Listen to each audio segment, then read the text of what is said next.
Hey, what's up? Welcome in SSB Guide. This video is related to how to crack your CDSC and how to handle your CDSC examination in last 2 or 3 days. So अभी तक जो पढ़ लिया वो बहुत है, enough है.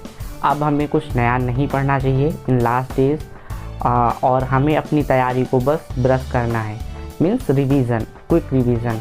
तो रिवीज़न करने के लिए कुछ स्टूडेंट्स ने अपनी स्ट्रैटेजी बना रखी होगी और उन्होंने अपने शॉर्ट नोट तैयार कर रखे हैं.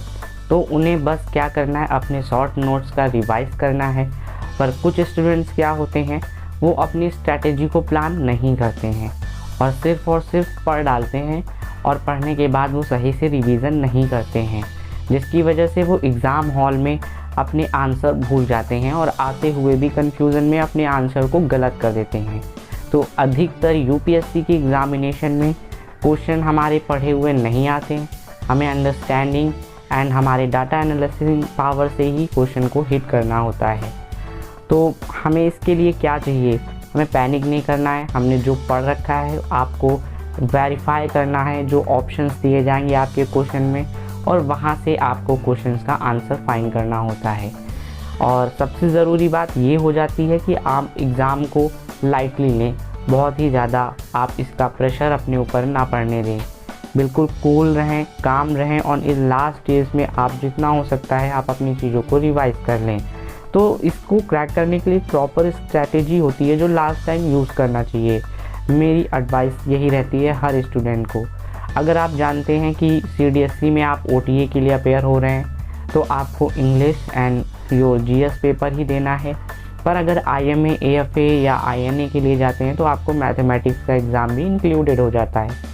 तो सबसे पहली बात कि आखिर सीडीएससी को क्रैक करें तो करें कैसे, इन लास्ट डेज़ में क्या रिवीजन करें, क्योंकि कोर्स बहुत वास्ट है. आप 2 और 3 डेज़ में कितना ज़्यादा कर सकते हैं. तो इम्पॉर्टेंट ये है कि आप उन चीज़ों को अभी सिर्फ और सिर्फ रिवाइज़ कर लो, एक बार देख लो जो चीज़ें आपके एग्ज़ाम में आनी ही आनी है.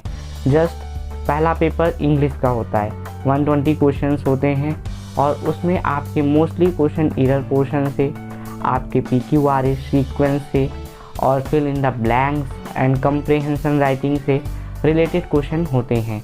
तो आपको अब लास्ट टाइम में मॉक टेस्ट एक तो सॉल्व ही करना चाहिए, जिससे आपको प्रैक्टिस हो जाएगी और जिस तरीके से आप एग्ज़ाम हॉल में बैठकर अपना पेपर अटेंड करेंगे वो आप अपने घर में पहले ही प्रिपेयर कर चुके होंगे. सो आपको इंग्लिश, अगर आपने इंग्लिश अच्छी कर रखी है, आपने एरर्स पढ़ रखी हैं, रूल्स पढ़ रखी हैं, पार्ट ऑफ स्पीच आपकी तैयार है और आप पैसेज अच्छी तरीके से कर लेते हैं, तो आपको इंग्लिश में कोई प्रॉब्लम नहीं आएगी. मेरा सजेशन यही है कि आप वोकेबुलरी को, आपको जो आता है वो इनफ है. अब आपको कोई नई वोकेबुलरी नहीं तैयार करनी चाहिए लास्ट टाइम पे, क्योंकि आपको याद होगा नहीं और आपने जो पढ़ रखा है आप वो भी भूल जाएंगे. आपको कन्फ्यूज़न होगी और आपका इंग्लिश का पेपर गलत हो जाएगा, माइनस में मार्किंग हो जाएगी. इस वजह आपको चाहिए आप जितना आप पढ़ चुके हैं उसी को अच्छे से रिवाइज़ करें.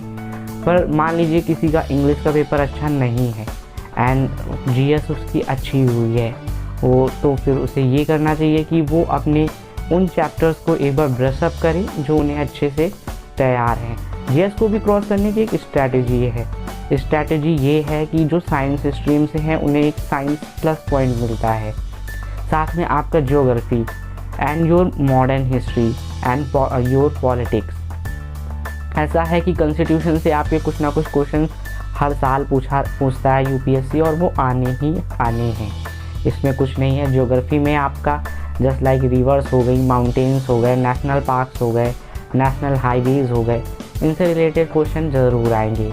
तो ये तो आपके प्लस पॉइंट हैं कि अगर आपने सिर्फ थोड़ा सा लेबर किया और इन पर ध्यान दिया तो आपका ज्योग्राफी के आप काफ़ी क्वेश्चन हिट करके आएंगे, हिस्ट्री में आप मॉडर्न हिस्ट्री के करके आएंगे. और अगर बात करते हैं कॉन्स्टिट्यूशन की, पॉलिटिक्स की, तो आप उसमें भी अच्छे नंबर लेके आओगे, क्योंकि पॉलिटिक्स में क्या है, जैसे कि आपके फंडामेंटल राइट्स हो गए एंड आपके आर्टिकल्स हो गए. तो ये सारी चीज़ें तो आती ही हैं इसमें. अगर आप यूपीएससी का प्रीवियस ईयर का क्वेश्चन पेपर देखें तो आपको हर साल क्वेश्चन मिलेंगे. और इकोनॉमिक्स में अगर आपने नहीं पढ़ा है तो आपको ज़्यादा नहीं पढ़ना चाहिए. मेरे हिसाब से सिर्फ 5 ईयर प्लान आप पढ़ के जाओ, इतना इनफ है, क्योंकि आपको सिर्फ और सिर्फ कट ऑफ लेना है और मेरिट बनाने के लिए उसमें आना है। आपको बहुत ज़्यादा क्वेश्चन अटेम्प्ट करके नहीं आने। अगर आप ज़्यादा अटेम्प्ट करोगे तो आपके क्वेश्चन गलत होते हैं और फिर आप बाहर हो जाते हैं। तो इस बात का बहुत ही ज़्यादा ध्यान रखना चाहिए हर स्टूडेंट को, हर एस्पिरेंट को, कि वो क्वेश्चन जिनमें श्योर हो उनको पहले अटेम्प्ट करें एंड जिनमें श्योर नहीं है उनको बाद में सोच कर अंडरस्टैंडिंग लेवल पर अटेम्प्ट करें। पर जिनके बारे में कुछ भी नॉलेज नहीं है आप उन्हें लीव कर दें, ये आपके लिए बहुत बेटर रहेगा। एंड अगर बात करते हैं अब कि मैथमेटिक्स को कैसे करें, तो मैथमेटिक्स में आप अर्थमेटिक इसमें इंक्लूड हो जाती है। तो अर्थमेटिक के चैप्टर्स इजी होते हैं, आप उन्हें कर सकते हैं। हाइट एंड डिस्टेंस का क्वेश्चन होता ही है एंड योर अलजेब्रा के कुछ आपको क्वेश्चन मिलेंगे ही मिलेंगे। और बेस और फॉर्मूले अब आप देख कर जाओ और आप अपने प्रैक्टिस सेट को ही सिर्फ देखो। मेरी एडवाइस यही रहेगी, तो आप क्वेश्चन अटेंड कर पाओगे और आसानी से मैथमेटिक्स में भी हाई स्कोर आप अचीव करोगे। तो लास्ट टाइम तो यही रहता है कि हम अपना पढ़ा हुआ नॉलेज जो भी है उसको ब्रश अप करें। और जीएस में एक चीज़ मुझसे छूट रही है, वो ये है कि how to prepare your current affairs. तो करंट अफेयर्स के लिए क्या कर सकते हैं, देखिए CDSE is a higher level from the NDA। तो यहाँ पर एक्सेप्टेशन आपके लिए बोर्ड की ज़्यादा हो जाती है।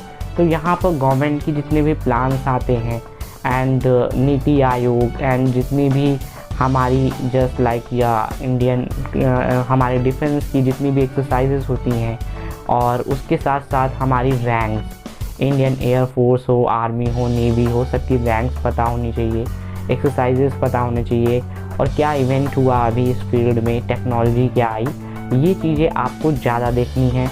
आती तो आपकी बुक्स भी हैं पर आप उतना नहीं कर सकते लास्ट में, तो उन्हें आप अवॉइड करो। ओनली आपको सिर्फ डिफेंस से रिलेटेड, आपके प्लान से रिलेटेड और आपको जो है एक्सरसाइजेज जो हो गई इनको देख कर जाना है। That's all for your CDSE in your last days.